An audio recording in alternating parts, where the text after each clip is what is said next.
Well, it's all a tale of regret, isn't it? The Pope has apologised for his inflammatory language.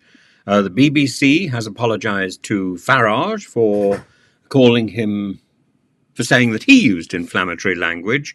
And nobody's apologised yet, as far as I know, to Diane Abbott. And the Prime Minister hasn't apologised for anything, but he has revealed his list of TV programs which help him relax while he's on campaign, and in an exclusive podcast for the Daily Telegraph, he said he was also in touch with Boris Johnson, literally in touch the other day. So they were poking each other, I suppose, but he didn't say what else they were doing. A lot of finger poking and no conversation.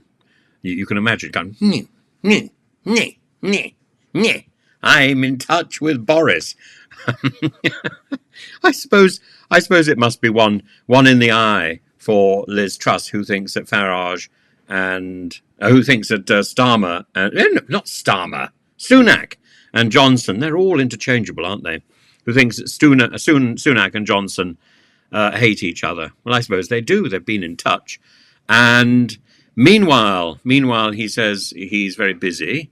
And Johnson is very busy, and they may not get a chance to get back in touch again.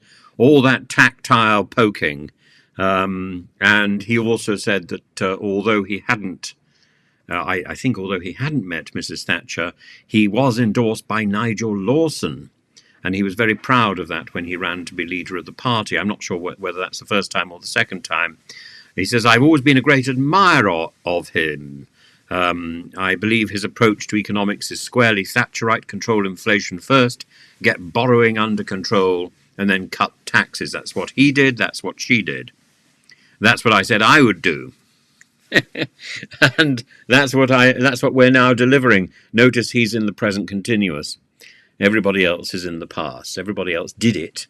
He's still doing it. It's a job in progress. It's a work in progress.